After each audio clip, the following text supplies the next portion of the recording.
Hey, what's up, everybody? Welcome back to Meme Wars. That's right, Meme Wars. I know it's been a little while since we've done one of these shows. We've taken it behind the paywall, and it's not behind the paywall totally today. We're coming to you live on YouTube and on Rumble. If you want the podcast stream, though, you got to join us on Patreon or on Locals to get that audio format. And today, I am joined by Brian, not Brian McWilliams, not Brian Nichols, my good friend Brian Engelman. What's up, buddy? How's it going? Good morning, reporting for duty. I heard we're here to talk about the news in a humorous way. Ready to get to action. Isn't that what we always do? Talk about the news in a humorous way? You got to add some humor. Otherwise, we'll just get too depressed. Thank you. I just did another interview. I'm not sure. Are you familiar with John B. Wells from Caravan to Midnight by chance? Yes, a little bit. So I knew him from the Coast to Coast AM days, and I've been on Coast to Coast with him, reporting on severe stories like the Kelly Thomas story, of course, and 2012, the National Hangover Day is what we called it. The world wasn't ending on the Mayan calendar, but I had John B. Wells on our program over the past 14 years at the New American Media, and we just brought him back a month ago or so. And he has a line that he always uses, and I can't do his voice any justice, but he says something along the lines of, well, you know, Brian, the news is so serious, you could either laugh or you could cry. I'll choose to laugh. You know, and it's like, that's a good line. And especially when it's delivered in that monotone, like the greatest radio voice of all time, John B. Wells, you could either laugh or you could cry. And it's the truth. We could either just be making silly jokes about everything, playing the fiddle while everything burns around us, or what's left. I mean, humor's supposed to be a release valve of the uncomfortable. We have to get back to allowing this. Everything's been so over-policed and you're walking on eggshells. I don't want to get canceled for making a joke. And it's like, everything's a joke. Everything's a joke. Everything is fodder, and let it rip. You know, what else do you have to lose? Either laugh or cry. I'm going to choose to laugh. Yeah. And I don't know if you feel this, but with Trump getting reelected, there's definitely been a temperature change in, I just personally feel more free to share and be sarcastic and, you know, maybe use some words before that were no words, such as R, such as C and F. Yeah, exactly. You know, everything everybody said every seventh word in the 1990s. We can now call people retarded, right? When they're acting retarded. And guess what? That's not against. I'm not saying anything negative against mentally retarded people. I'm talking about retards. And if you grew up in the 90s, you know the difference. And South Park has that amazing bit where I think the boys get dragged in front of a judge or something because I think they're making fun of the bikers because the bikers are just being, what are they? And it's about the difference between using the word G, the word F, this, that, and the other. It's like, well, no, if you're acting like that, it doesn't mean that they're literally gay. It means they're acting gay. No, we're not calling them this. They're acting like that. I go, actually, boys, this is making a lot of sense. And I think that episode was years old, but the PC police came in sometime after the late 90s, sometime after 2000 something, and really clamped down. Probably the 16 years of the Obama doctrine being forced down our throats. For sure. Pushing PC, pushing woke, pushing DEI, pushing discrimination, pushing censorship online. You talk about being free. Well, you know, excuse me, but do I have freedom to offer my opinion here? Or am I going to get silenced, shadow banned, demonetized, debanked? If you're in the UK, you're going to get arrested. I mean, like, if we're not going to push the boundaries and test this thing, we're going to lose it. It'll be like a muscle that atrophies. The First Amendment's only as good as the most fucked up shit you can say the next time. And hence the reason why I reached in the back of that crayon box and used the word fucked up shit. It's a little jarring. It's a little, I don't know. That was a little past my sensitivities. Well, that's what humor is supposed to be. It's okay. Not all of it's for everyone. And by the way, I'm not sure if you're aware, John, did I mention that I've been doing stand-up comedy this year? I saw you post about that. which I think is a new thing for you, right? Doing stand-up? Since the Super Bowl. So like January or the 2 weeks leading up to the Super Bowl in early February, taking a few weeks off now. But yeah, for like most of this year, it's been every week going to the comedy club and performing, and there's a lot to learn. Like you and I, we do long form podcasts. We expand on our thoughts and we really drill down on what's going on, offering different perspectives. For like open mic comedy, you got 4 minutes. Go. And don't burn the light. That's a problem with me. Like when that light's off, you're supposed to be done. Wrap it up button. Like the Dave Chappelle show. Wrap it up. Yeah. And with comedy, more so than really anything else, is you have to be so comfortable. And I have never done stand-up comedy. This is just an observation. I have so much respect for people like yourself and Brian McWilliams, Lou Perez, who do it all the time. But you got to know that you're going to fail sometimes. Sometimes when you're working your material out, not everything's going to work. You know that you're going to say stuff that's just like, people are like, what? That was bad. But you got to be comfortable with it. So it makes you uncomfortable. So just inherently, by doing that stuff, by doing stand-up comedy, you're going to grow as a person. Yeah, I've always wanted to do it. It was during the height of, I'm trying to remember what year, maybe 2015, 2016, 2017, like the early Trump years. And I was in Los Angeles, and somebody in my building, her boyfriend was a promoter right there on MLK, where I would watch my football games at the Buffalo Wild Wings. By the way, football season is like kicking off. So the Shadur Sanders era begins today for the Cleveland Browns. I'm super excited to see that crash and burn. Wait, let's just pause everything here. I know I got a lot of tangential. We just mentioned the Cleveland Browns. Before we do that, I got some comments to get to here from Kenneth B2. Does the shadow band only play at night? Clever wordplay. Yes, like Kenneth that. Came over. Kenneth is one of our. All right. I say that I'm a bartender on my show. I do the TNAM Daily Show every day, Monday through Saturday at noon Eastern time. Kenneth is one of our regulars and a supporter of the program and the New American Media. And I told everybody during today's show, come on over to Lions of Liberty, subscribe, jump in the comments. Let's have a good time. Yeah, the Shadow Band only plays it. Yeah, appreciate that. And then another one. I know this is like an inside joke for you not knowing about podcasts, but podcast heals pods. Yeah, that is our running joke, though. Yeah. If you want to tell people our running joke about podcasts. Yeah, well, I mean, I probably about a decade and a half, right? Yeah, before I went on any media, I went on your, I guess it was internet radio at the time, we called it, right? And it was also put instantly on YouTube and Facebook or X or Twitter, whatever. So you were a pioneer in that space, right? You had the website, the New American Media. You were making moves. That partially definitely inspired, I think, Mark and myself to start our Lions of Liberty, to start our podcast, and somehow along all this time, you're doing all this media. You had never put it in podcast form. You'd never made it available on Apple Podcasts, or Spotify didn't exist back then, but there was Stitcher and whatever else. And, you would just say, I don't know what a podcast is. So what is a podcast? You're just a YouTube guy, What is a podcast? I don't know. What is and it just every time, hey, our podcast. What is a podcast? What is a podcast? Yeah, it was an extra. What did Mitch Hedberg say? I like bread. I like fancy bread. I like bread that's so fancy you open it up and it still ain't open. I do not need that from Pepperidge Farm. I do not need another step between me and toast. So, I do not need another step between me creating content and distributing it. It's already out there. It's done. Don't make me upload it to yet another site. It's like every day another app is open. I wish there was an easier, more, and some of these streaming services like StreamYard help you just click and automatically stream it to most of them at once. It's better than it used to be, but yeah. I mean, I was struggling through internet radio and the old versions of YouTube, and prior to having Rumble as a backup, and prior to having Truth Social as a backup to X, and having Telegram and Signal as a backup to Facebook. It's the media landscape is so different now in so far as that we have options because the market needed to develop them. When Google, YouTube, when Facebook, Instagram, Meta started silencing, demonetizing, shadow banning, not shadow banned, shadow banning the content. So it's like, all right, fine, screw you guys, I'm going home.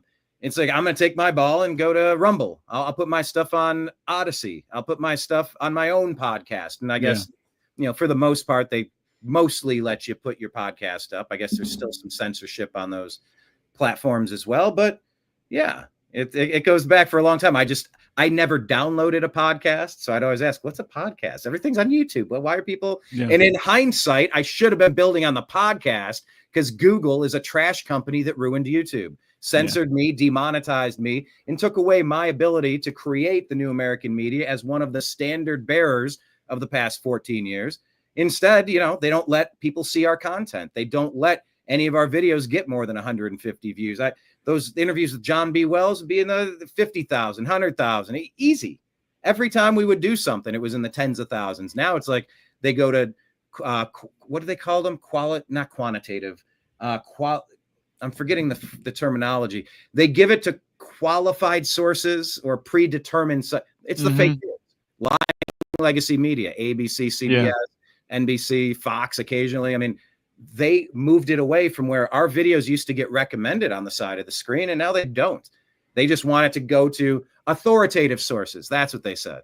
They said, we have to have Coca-Cola and Chevy trucks only advertising on real news, like CNBC, MSNBC, and CNN, right? And I'm like, oh, all the fake news.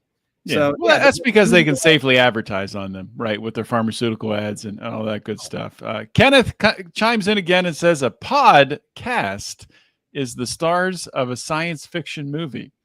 You're just rolling today, Kenneth. I love it. Kenneth has actually collaborated with me. Yes, the pod who were cast in those roles. He's a wordsmith. Kenneth is always trying to punch things up, and I've talked about turning the TNAM Daily Show or the Agree to Disagree show or a version of it or doing something different as just a straight comedy show. If Colbert hasn't been funny in 10 years, Jimmy Kimmel hasn't been funny in 10 years since they took their corporate money to just get Trump derangement syndrome and lose their sense of humor.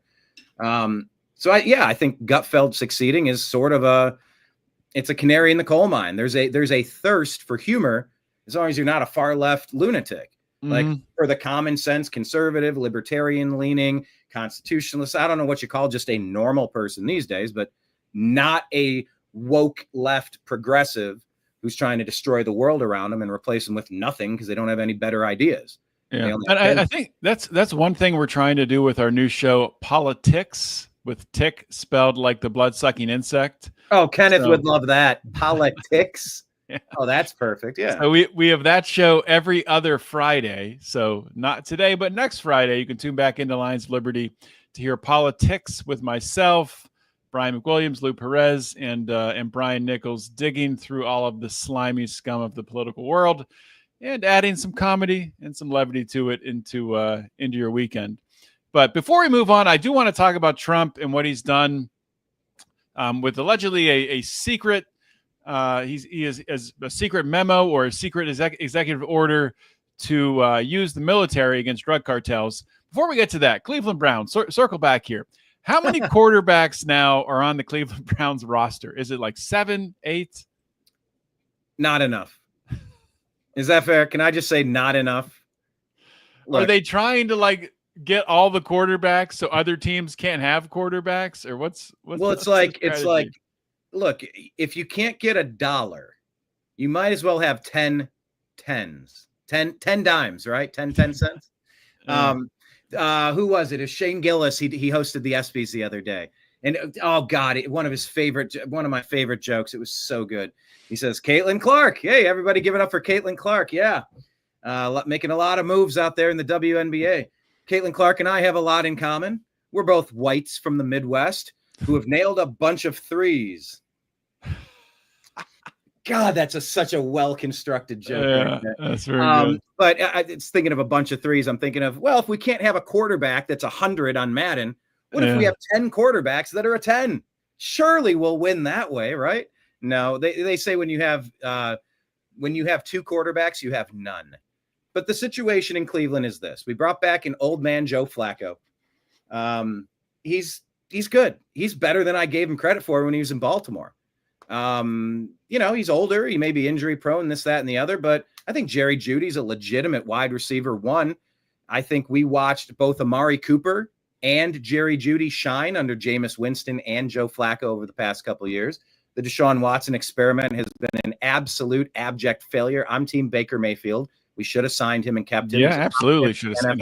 In hindsight, it's easy to say that, but yes. However, please go to the Unhappy Hour Sports Show, a support group. It's a private group on Facebook. Join it. Have fun. And I dare anyone to ask, how does Brian feel about Baker Mayfield? It is a running gag because I have been so irate about what they did to jettison him away from Cleveland, and the fans in the groups that tried to tell me Baker's trash. Oh, he's no good. And I'm like, guys, I've seen everything I need to see. He is a legitimate quarterback. He is a very good quarterback that could lead us to a Super Bowl. And I've been fully vindicated. And there are still people that will argue with me that Baker was trash. He was mediocre at best. So look, we're in a bit of a mess. We drafted 2 quarterbacks, Dylan Gabriel. His like a 3 or 4 year starter at Oregon. You know, that's a high octane program over there, but you know, he's 5'0". He's a midget. He's a top. Oh, can you say that word? He's a little dude. He's having a hard time seeing over the line, and he's not looking good so far. But look, he's a young developmental player with some skills. Let's see how it plays out. We took him in the 3rd round, but then 2 rounds later, Shedeur Sanders was still there. And so we traded a side draft pick and said, let's move up and grab him. So we got 2 quarterbacks. So what? The Washington Redskins, can we say that anymore? They drafted Robert Griffin III and Kirk Cousins. Well, you know, RG3 got injured and Kirk Cousins is still playing. He's on that quarterback show on Netflix. So we have 2 project quarterbacks. We have 1 veteran. We brought in your guy, Kenny Pickett, to sit there somewhere on the depth chart. Baby hands Kenny. Hey, you know, a lot of people say I have small hands too. Yeah, Trump and Kenny Pickett, famously small-handed, but you know, they're maybe looking about a Baker Mayfield or a Sam Darnold reclamation project, you know, thinking you might get someone on their second go around or, you know, second or third team. So they're just seeing what they have. The rumors are that we're waiting to get Arch Manning out of Texas, who may or may not even come out next year. Who knows? But it's always a fun time in Cleveland. We let Nick Chubb, the heart and soul of our team, go to Houston for $2.5 million instead of re-signing him after that horrific injury. You know, and then our draft pick Quinshon Judkins from Ohio State, he's arrested for domestic assault and, you know, innocent unless proven guilty, but you know, we could have had Nick Chubb on our roster ready to go fresh out of his surgery. So I don't know, man. Hope springs eternal in the mind of a Cleveland Browns fan, but I will say drafting Mason Graham at the defensive tackle position to team up with Myles Garrett. Oh my God, that is going to help the linebackers and the defensive backs and that defense. We are about ready to wreck a lot of teams on that defensive front this year in a way that I don't know that we've seen in the league, with a defensive tackle and end with at that caliber, Myles Garrett at the peak and Mason Graham coming in as a fresh rookie. So I'm super excited. You're an Eagles fan? Is that what it is? No, I'm a Steelers fan, man, not an Eagles fan. I'm sorry. Wait, Mick Williams is a Steeler fan. I was McWilliams is an Eagles fan. I'm a Steelers fan. He's the Eagles fan. You, of course, are the Steeler fan. I was rooting for Will Howard. What happened? He hurt his hand or something? I don't know. He's been having a great training camp. I'm not sure if he hit his hand on a helmet or what happened, but he broke one of his fingers. So he's out for a couple weeks here, which is unfortunate because he was going to play pretty much the entire preseason. So that's a shame that he won't get those reps. But I like that pick a lot for the Steelers, getting him in the 6th round. Oh my gosh. A lot of people forget about. We had a great year at Ohio State last year. Before that, at K-State, the dude can run. Like, he didn't run much last year for Ohio State. He can move around the pocket. He can run. He can throw. So he's like a smaller Ben Roethlisberger with not as good of an arm, but much faster. 6'4", 235? Yeah, I mean, a little bit smaller than Ben. A little smaller than Ben, probably. Well, I mean, Big Ben got really big bloated body for a while. Ben went with the off-season plan of no movement, no weights, and just the couch. That was what so he fractured his pinky finger on his throwing hand in a training camp practice August 5. He's week to week, recovery timeline approximately 3 to 4 weeks, ruling him out for the entire preseason theoretically. Sits behind old man Aaron Rodgers, and Mason, I'm going to charge Myles Garrett helmetless. Well, that was But we're getting way off topic. You're the one that brought up the Cleveland Browns. And by the way, look, we got to start. We're 20 minutes in. We're 20 minutes in. We got to start the show, right? Time to start the show. I do the Unhappy Hour Sports Show, so there's a reason. There you go. Unhappy Hour Sports. Check out Unhappy Hour Sports. Yes. What is that? How many days a week is that? The Unhappy Hour Sports Show. You know what? I've been so focused on saving our country. I've been so focused on just trying to grab the steering wheel before we go over the cliff. My sports content has been sporadic at best, but when it's NFL football season, it's weekly. It'll probably be Monday. And I also do a show with Mike Barra. I'm not sure if you know that guy, but he's on Ancient Aliens and all those types of shows. He does lecturing, but he and I do a show called Strictly Football once a week. Trying to lock in exactly which time and date, but it lives on YouTube and Rumble. Just find the New American Media, but Strictly Football and the Unhappy Hour Sports Show content coming up. But you're the one, remember, who brought up the Cleveland Browns. I did. That's my fault. All day, my friend. I love it. I couldn't. It's my distraction from the horrors of the world. You can either laugh or cry. I think we got another one of yours straggling into the comments here. Lake Leon says howdy. So welcome. Great to have you here. This is John Boy down in Texas. What's up, Lake Leon? And that's what I'm saying. Like the people who hang out on the T-Nam Daily Show, like they are the regulars. I'm the bartender. They're the regulars. And we just unpack what's on the TVs behind me every day. And you're just over serving the news. Over serving the news.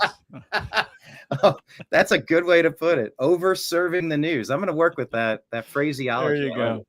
All right, let's talk about Trump. So it came out today that he has reportedly signed a military directive to begin using military force against Latin American drug cartels. So if you remember, he actually said he was going to do this in his policy when he was running for president. Vivek talked a lot about it when Vivek, like Cake, was running for president. So this isn't something new per se. I have some major concerns with it, but before I spout off, what are your thoughts on it, Brian? I mean, where do we want to start? You can't look at the situation in America without realizing we do have a bit of a problem. Houston, we have a problem. I think on one side, you could definitely say that the over-policing of the drug situation from back in the Just Say No days of Ronnie and Nancy Reagan, might have gone overboard in some of the 3 strikes you're out or the sentencing policies that Joe Biden's really, again, you have this much crack, you can blah, blah, blah, blah, and then his son's all over getting covered by 51 former intelligence officials lying about the Hunter Biden laptop having all the classic earmarks of Russian disinformation. Mm-hmm. He's rocking through more crack than anyone's ever seen in their lifetimes. So it is all hypocritical. But the crack is clean. Crack is cleaner than alcohol, as Hunter Biden has pointed out in recent interviews. That was astonishing. It's like, please get him his own show. Please wind him up to talk 60 minutes. Why wasn't he the press secretary? What was Joe Biden doing? Come on, that would have been gold. Oh, my God. Yeah. So you have that. Geez, where's I going with the Hunter Biden part with the 51 intelligence? Hunter Biden, crack. Right before the crack part. Look, I generally have libertarian leaning stances on consumption. You want to have a sip, you want to have a toke, you want to do your thing. I'm fairly libertarian. If you're not harming somebody else, what point what am I supposed to care? What did Thomas Jefferson say? If it neither picks my leg nor breaks my if it neither breaks my leg nor picks my pocket, what do I care? Just a fairly libertarian stance.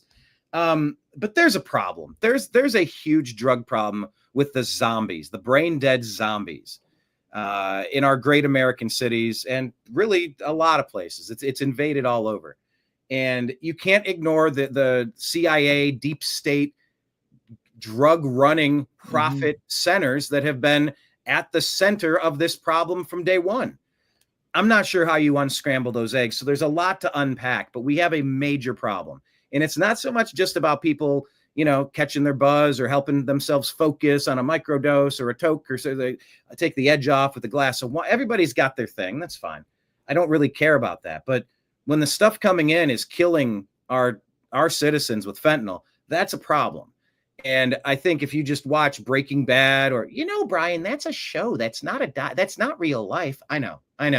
But the narco cartels have gone roughshod. They have been just tearing apart our American communities and messing with, just go to any downtown, whether it's San Francisco, Los Angeles, or your local, whatever. And you got guys, girls slunched over, they're high as we've got a problem with drug abuse in this country. And so reining some of that in makes a hell of a lot of sense to me. And I think if at your southern border, Mexico is essentially being governed by narco cartels and not even a legitimate government, as some claim, Houston, we got a problem, literally in Houston, because of the Mexico cartels. So I have thoughts. I have a lot of thoughts. There's a lot to unpack. And we could do a whole show on this, but we're not gonna dive deep because this is a light show. You know, we like to keep it light. But you know, like you know, my show previous to Finding Freedom, which is my show every Monday, was Felony Friday, where I shined a light on the broken criminal justice system, most having to do with victimless drug crimes. So, you know, I still have those same feelings. I think people should be allowed to, make those mistakes. I don't really condone people using drugs. I don't think they should be. But I think most of the time the government coming in and, adding more laws never really helps anything. And with that being said, though, there is a major problem in U.S. cities. It's kind of interesting. Most of the cities happen to have blue mayors in place and blue city councils, and they're not doing anything to create areas that really build up with commerce and stronger economies. You're getting desolate cities with skyscrapers that have nobody working in them and people who are drugged out on the streets. So it's a complicated problem. But to get into Trump, what worries me about Trump going after the drug cartel specifically, you can say, sure, they're a terrorist organization. We're targeted a cartel in Mexico. Well, guess what? That cartel has soldiers on the streets in many major U.S. cities.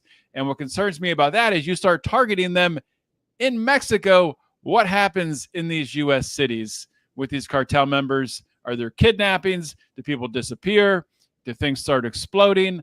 I have no idea.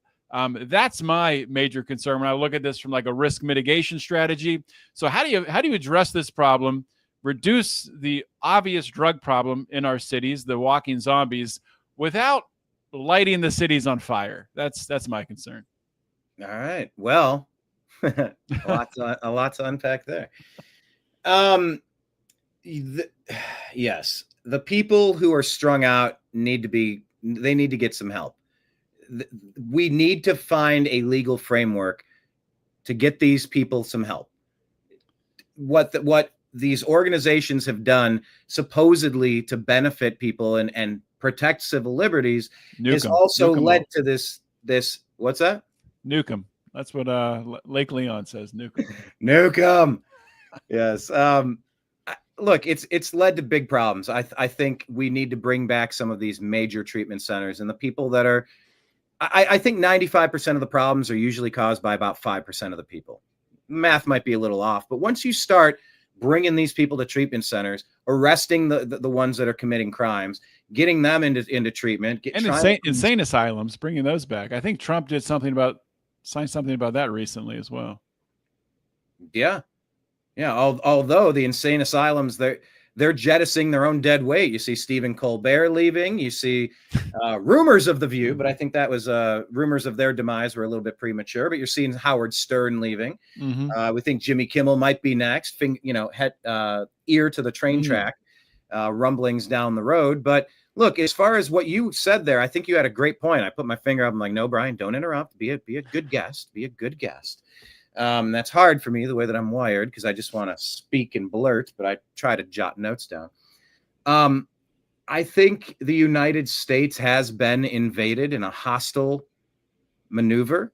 I think so. Yeah. I think the Obama doctrine for 16 plus years, because he's part orchestrator, part mastermind, and part just figurehead schlub. I don't know how you can be all three at once, but he's played different versions of that. This was the exact same thing the Democrat deep state, and I put the Democrat deep state together. Obviously, Republicans are a part of it. but it's the Democrat deep state pushing their agenda.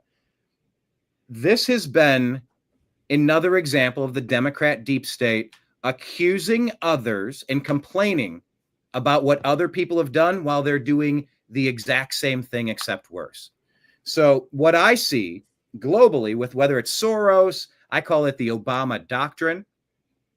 This has been a coordinated campaign for the better half of a decade and a half or more of colonization, the forced colonization of sovereign nations globally. Yeah. From parts unknown. These are mostly military-aged men. Oh, that's so racist. You just don't like them because they're from where? Because they're from everywhere. Yeah. I don't want them from anywhere. Zero places. Zero places. I want a full screening system. I want a bouncer checking IDs and looking through your criminal background. Oh, you touched a kid once in your life? Deuces. Your kind aren't welcome here, pal. Go to Australia where we dump all the other criminals.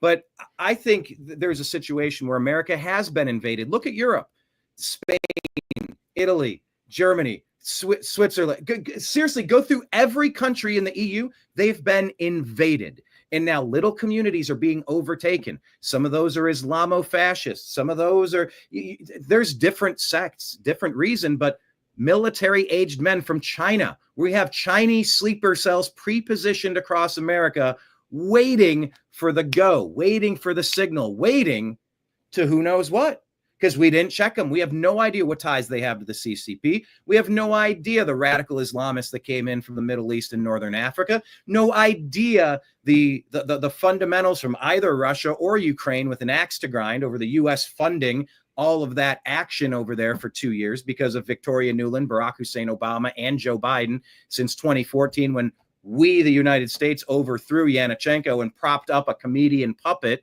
in Vladimir Zelensky. They're not to mention our funding of what's going on in Israel and in Palestine with that war effort. The United States is like in a battle royal with everybody at once, not to mention renegotiating every single trade deal on earth. Everything is up for grabs at this point. So I think what you have is the forced colonization that the Democrats, the lying legacy media, the teachers unions, they all push this sob story. Oh, white people are bad. Oh, Europeans are bad. Oh, Christians are bad. Oh, it's colonization. Oh, okay. Well, that's literally what they're doing with the NGOs and Soros and their funding. This isn't a migration crisis. This is a plan to overthrow the citizens of the sovereign nations to install enclaves and change the demographic of that nation forever. The quote that you hear is, "We'll outbirth you." And it is an invasion with a plan. So the fact that you're calling attention to, holy shit, there might be some bad guys from Venezuela. Well, no shit. Didn't they overtake they overtook what was that in Colorado? They took over an apartment complex. They took over an apartment complex. Yeah. They're trying to invade complex by complex, enclave by enclave. Springfield, Ohio. They're eating the dogs. They're doing it in Minneapolis, taking over from the Ilhan Omar crew, just trying to change America's, the fabric of America. Oh, you're probably just a white supremacist. No, I'm pro-America, and you don't get more America by reducing assimilation. This isn't go into your little corner, set up your little worship center. You're going to have this little mini city within a city, and you're just going to do your own thing. No, how about you learn English? How about you assimilate? How about you go through the criminal background check? How about we make sure you're not taking public funds and you're contributing to society? And if you want a pathway to citizenship, we allow for it. Otherwise, what are you doing here? And we have every right to escort the people that snuck in right back out. We're running a movie theater. Yet someone propped the door. I don't care who propped the door. Show me your ticket. You don't have a ticket? Get out. You can also walk to the front and buy a ticket, and we're going to check your ID. There's age restrictions. Can't go into a bar without proving you're 21, or else your insurance would be yanked and your liquor license would be yanked. I expect that minimum from my government, from the people that come in here, minimum of a check to find out who are you and what are you intending to do here, instead of opening the floodgates so sleeper cells can be pre-positioned everywhere. So you've touched on a massively important point. Oh no, what if the Venezuelans get mad? Well, yeah, no shit. Oh no, what if we've been invaded and we have no idea who's sitting in our country? it's time we deal with it, because the Band-Aid is covering up an infected wound. Putting the Band-Aid on doesn't stop the gangrene from happening. You got to open the wound, go through the scab, clean it out. You have to really take antibiotics, put the triple antibiotic on there, whatever you need. And what happens when you do that? It hurts, right? It hurts bad. There's something gratifying about dealing with the scab. Being a guy who rode his bicycle through every mountain bike path in my woods for 10 years. I have a cut on my finger right now that you can't see it with the light, but I was trying to pull the screen out of my dehumidifier to clean it off, and it slipped and just took a huge chunk of skin off. And I've literally been cleaning this wound every day, and I can tell you, it's painful. It hurts. It hurts. Well, but that just goes to verify my theory. Never do anything ever. Never do anything ever. And but I think you bring up a really good point, though, Brian. Like, somehow you brought that all the way to Ukraine and Israel, then all the way back. But I think they said, sir, you're kind of a little rambly. I call it a weave. It's a wide weave, they call it. They said, sir, you're kind of losing them. Nope, it's for the smart. No wonder the lunatic left doesn't get it. They just don't understand it. You need a sharp intellect, and they're not sharp. Yeah. Or I don't know. Yeah, this was an observation from Lake Leon. John is like, damn, Brian, breathe. I rarely get to be a guest. I'm usually juggling chainsaws, and I have lights and screens and things and stuff. And I have to, if you can just wind me up and let me go, it's fun. But yes, I did take you on a circuitous route to Ukraine and back, but we're in the middle of a global war. It's the only reason why I'm okay with the big, beautiful bill spending way too much money. It's because we got 16 years of the Obama doctrine, the infrastructure, the sleeper cells, and the apparatus to censor us, steal our money, and attack us, invade us, overthrow us. And, I told Michelle the other day, we are 5 days away from fundamentally transforming the United States of America. They wanted to fundamentally transform this place, and I don't want it fundamentally transformed. So yeah, we're taking off the Band-Aid, dealing with the actual, oh my God, I didn't realize it was this bad. I'm glad I took the bandaging off. Holy crap, our country is rotting from the inside out. Yeah, it's all I'm saying is, and I think your rant really broke it down eloquently. I think other countries, Ireland, a lot of countries in Europe, they're too far gone. When they rip the Band-Aid off, they got to cut their arm off, or maybe they're going to die of an infection, right? Look at England. Yeah, I think we're still at a point where we can be saved, hopefully. Our currency is shit. That could be a problem, but that's a discussion for another day.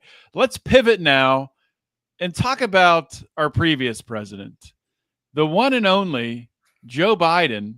Recently, I think this was recent, where this Elton John fundraiser, and they gave Joe Biden a microphone. I don't know who decided to do this, but this is Joe Biden at an Elton John AIDS fundraiser, I believe. By the way, it's all his fault that we're spending $6 billion in taxpayer money this month to help AIDS, fight HIV/AIDS. By the way, one more time. It's all his fault that we're spending $6 billion in taxpayer money this month to help AIDS, fight HIV/AIDS. The look on Elton John's face when Joe Biden says it's all his fault is one of the most amazing things I've ever seen in my life. Come on, man. You know the thing. It's all his fault. Come on. Who would ever put a microphone in Joe Biden's hands ever? And is that the actual Joe Biden, or is that just a robot? Is that really Joe Biden that we know? John, is that the real? Do you if you were a betting man, $10 free bet, but you got to pick one or the other on your favorite gambling app.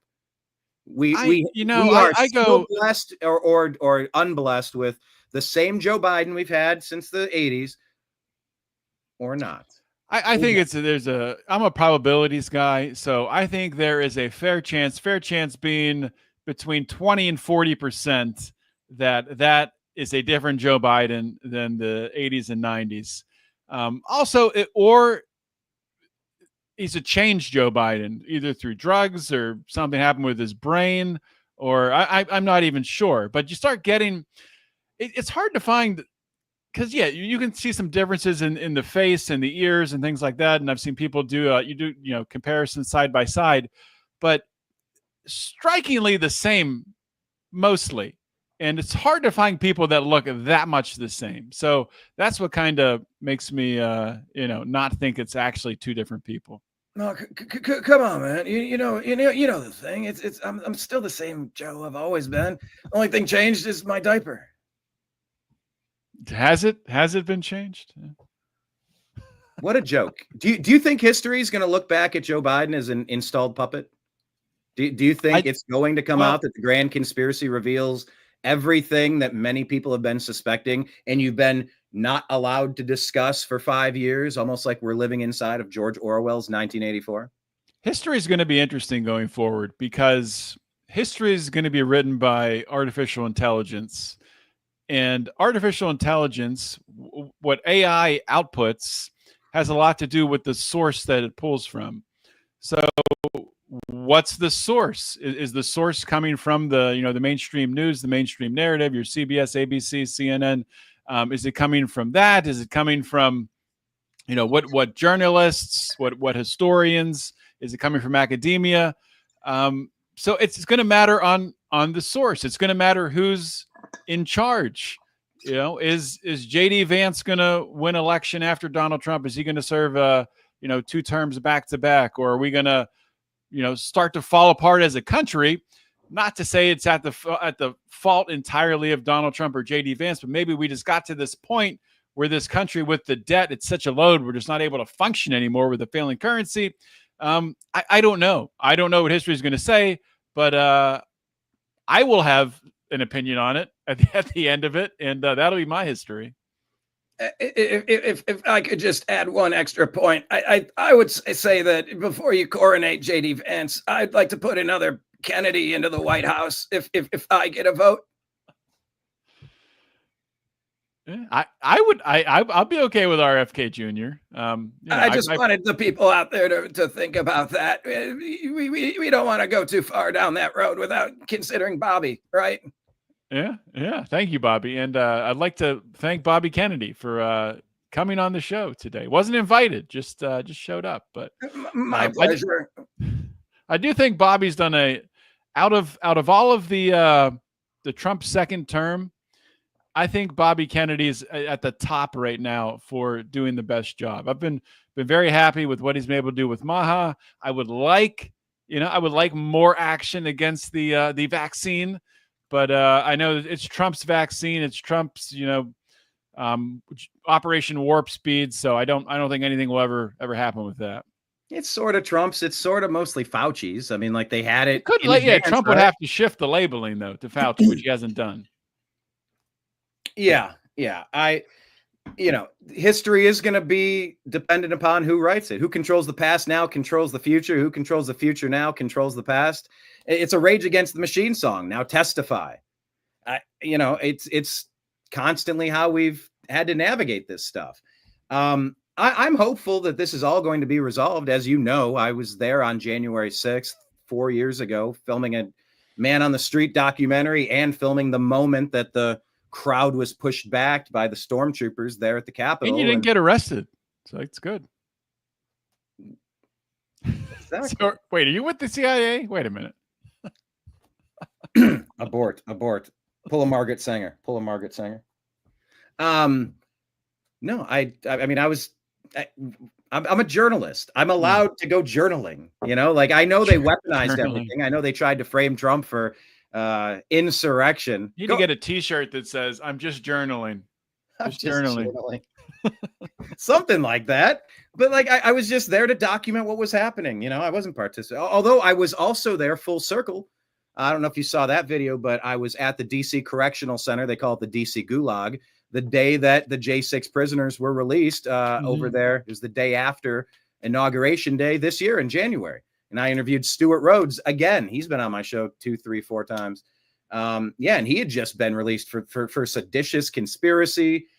And I'm hopeful that we're going to be able to see this whole Biden regime for what it was. And I don't consider it to be anything less than an attack on our nation, an attack on, all the social media stuff. I mean, that's an attack on my ability to earn a living in the platform, the area where I chose to participate and tried to build an empire, just being silenced and censored by big tech through the Democrats who had weaponized our justice departments against normal people like us. Like, man, I got an axe to grind. I'm not letting this go. I'm not okay with this. And I'm really hopeful. I know it's tough to hope. They sell hopium and copium and trust the plan and all that bullshit. But I'm more of a show me guy. Trust but verify, like Reagan said. Oh, I'll trust it, but I need to verify it first, which means you don't trust anything. Kind of like a Yogi Bearism, if you will. But yeah, I'm hopeful that we're gonna see this entire past 5 years under different perspective, including the bioweapons release. I think it was an intentional lab release from China. Prove me wrong. Prove me otherwise.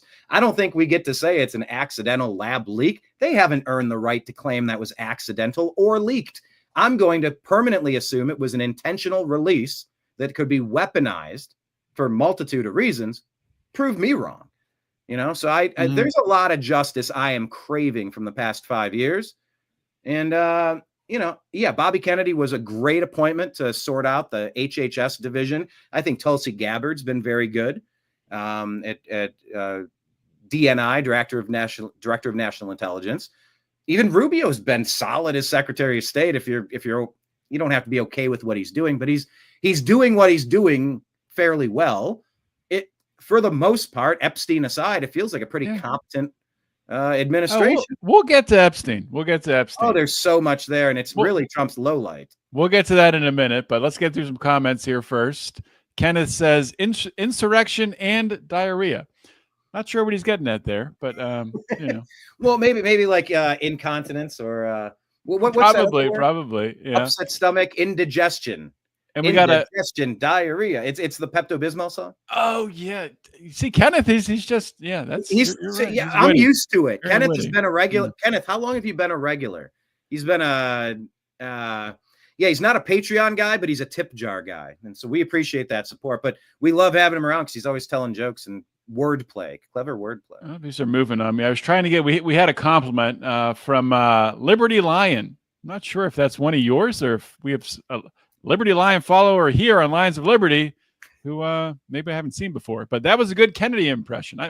It was. Well, thank you very much, Liberty Lion. Can you please tell Brian McWilliams he heard one of my comedy sets and he said that was just terrible. It might have been one where I did 4 minutes straight of Bobby Kennedy, but I think there's some humor there to unpack. Thanks for the kind words.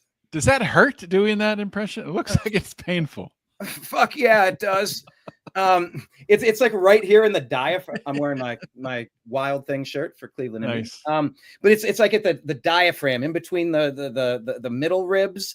If imagine trying to tighten your abs if you're going to get sucker punched by a buddy. It's sort of living in that space is what it's like. But over the past few months, as director of HHS, I've been able to work on that a little bit, where it's a little less painful and a little healthier for me to do.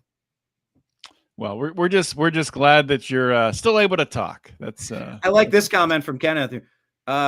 Destination unknown. Ruby, Rubio. Oh, yeah.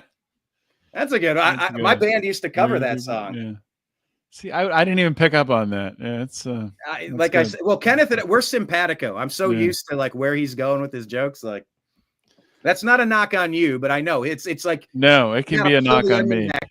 Twice to get to some of Kenneth's jokes for sure. Yeah, Brian McWilliams probably would have picked up on that right away. That's in his wheelhouse. But let's talk about Epstein and Trump here. We got a great meme. I love this meme.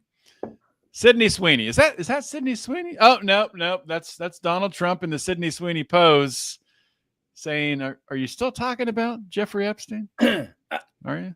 Are you still talking about Jeffrey freaking Epstein? I mean, it's almost disrespectful. They said, sir, you want to talk about Jeffrey Epstein? Look, John, I don't understand what's going on with Epstein. I don't understand the rollout. My show yesterday, I believe, was Susie Wiles is finally facing some criticism, some much deserved criticism for this whole Epstein mess. Trump going out there, it's a hoax. What's a hoax? What about it is a hoax? Because it sort of seems like you can't just use the word hoax whenever you don't agree with something. You know, there are hoaxes. There's been a lot of hoaxes. The drinking bleach hoax, the fine people hoax, the Russia hoax.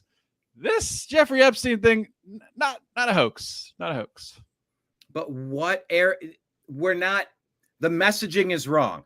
If Trump is going to claim something's a hoax, what part about it is a hoax? Yeah.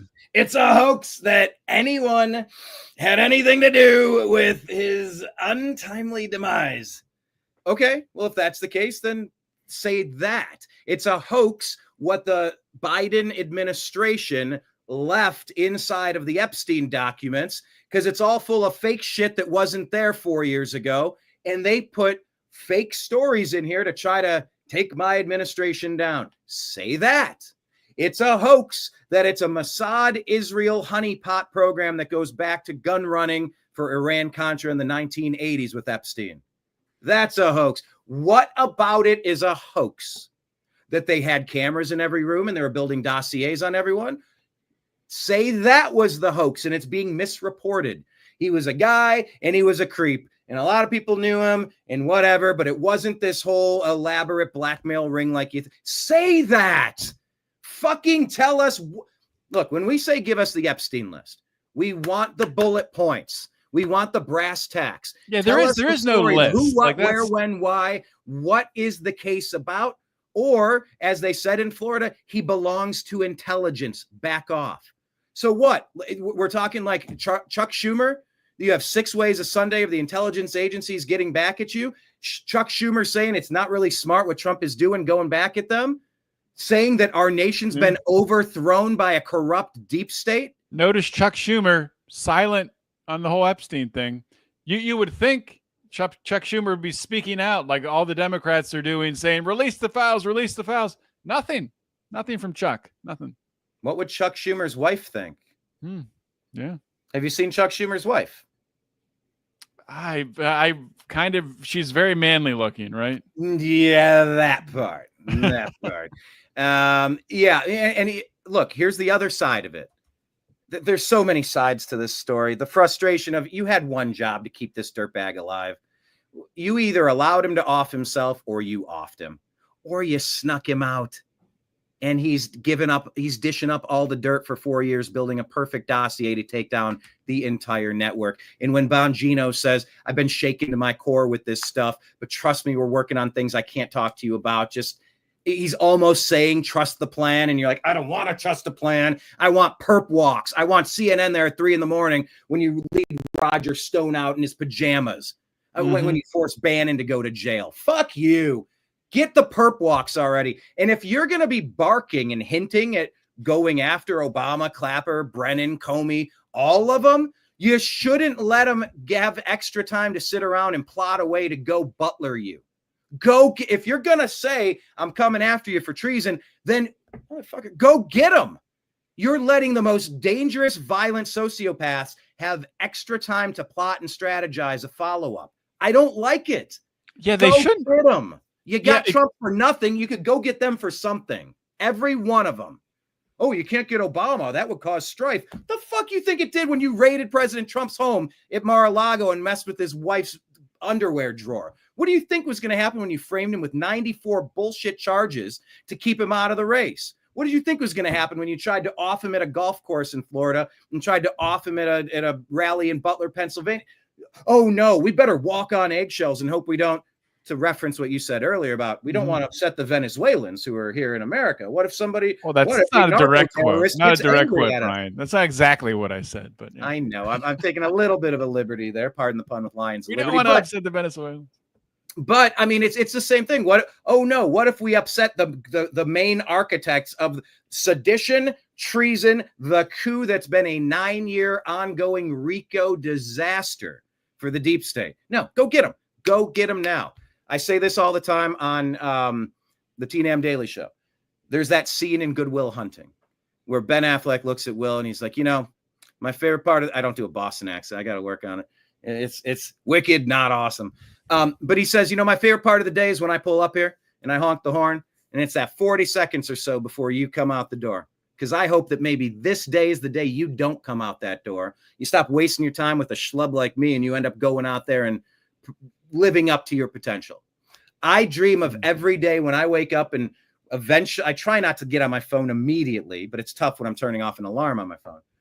I'm dreaming of the day I get to click on my notifications, and all of a sudden could you imagine the text messages and notifications we'd receive if at midnight there was a coordinated global strike and they arrested 5,000 dirtbags and they got them all dead to rights?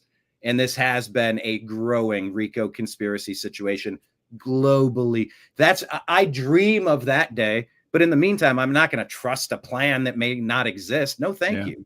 I'm going to be out there in the front lines covering the news and trying to add some honest perspective to it with occasional couple of chuckles, You'll be out there on the front lines, just journaling and over-serving the news. That's journaling and over-serving. Yeah, there's something here. Over-serving. There's definitely something here. And this has been fun. We're about out of time for today. Thank you to everyone in the chat who's been chiming in here. I haven't done a great job of keeping up. You guys have been so active. But thanks for listening. Thank you. They're awesome. Thank you, Brian, for coming on the show, and let the people know on YouTube and Rumble where they can find your shows. Thank you so much. So we exist in a few different places. The New American Media is on Instagram, Facebook, Truth Social, Rumble, Odyssey, Twitch, Kick, DLive, and YouTube. It's under the New American Media. Hit like, hit subscribe. We're on TNAM and TNAM Chat and Telegram and Signal. On X, we're at American_Media_. Our podcast is the Agree to Disagree show. That also includes the TNAM daily shows. And those are the best places to find us these days. And we appreciate all the support. We're on Patreon, by the way, if anyone wants to sign up and go, yeah, you know what? I'm doing okay. I'd like to, even just a $5 per creation or a $15 a month sponsor, like it all matters. It all adds up. It does. Everything we do is a subscription, a monthly fee, and every hour that we're not devoted to earning a living, it's an hour that we need to be paying the bills in other ways. So anybody that's been supporting us on Patreon and the other places, it's a blessing to have cool kids around us. And we're growing and we're happy, having a really good time. And like I said, noon every day, Monday through Saturday, tomorrow excluded. At noon Eastern time, we do the TNAM Daily Show unpacking. Just whatever there is, we dump it on the table and we try to make sense of it. All right. Awesome, Brian. And you know what? I do hope the Cleveland Browns have a good season this year. Not against the Steelers, but I have a soft spot for Cleveland. Not that I want them to win a Super Bowl or anything, but I do like seeing, my friends, you're a Browns fan. Rico's a lifelong Browns fan. I like seeing success. I want to see your team succeed. So I hope it turns around this year for you, except against the Steelers, of course. That's very sweet of you to say. That's very nice. And I will say, I'm very angry about what Minkah Fitzpatrick did to blow out Nick Chubb's knee the opposite direction. I think it was the most Bush League football play I've ever seen. Worthy of a lifetime suspension to take out one of your league stars. Well, he's a Miami Dolphin now, so we don't have to worry about dive at his knee to blow it backwards and ruin Nick Chubb's career in his prime. But I will say I appreciate, and I often call him Schittsburg. I won't do that here. That would just be crass. I would never say that. Yeah. I would never say the thing I literally just said. That's such a Trumpism, such a backhanded compliment kind of thing. But no, I always have a soft spot in my heart for the Steelers because of the Rooney family. When Art Modell stole the Cleveland Browns in 1995 and took them over to Baltimore, the owners in the league, they knew it was in their financial best interest to allow it because someday they might want to head for greener pastures and make a boatload of money. The Rooneys are the only team that voted against it. If maybe the Buffalo Bills, it might have been the Steelers and the Bills, because the Bills have been rumored to go across to Toronto or something. But the Rooney family, I think, and the Bills, the only ones that said, this is not right what you're doing.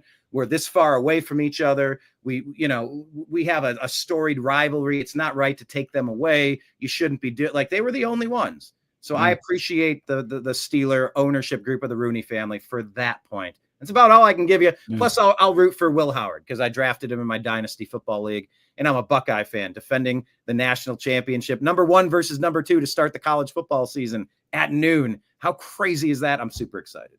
Yeah, that is awesome. And we'll have to get back together because this is going to be an awesome college football season. Maybe I can come on, agree to disagree, talk a little Penn State football, dive into that. Well, I mean, maybe let me ask you this. How versed are you in the entire college football universe? Are you mainly, your team is who? Your Pitt or your Nittany Lions, Penn State? Oh, you did just literally say that. Confusing. I am very well versed in the Big Ten and I know SEC. you're Penn State. I know you're Penn State because we talked about the Jerry Sandusky, and I've had John on the program. But so you're very versed. You should come on for the unhappy hour. Maybe we could.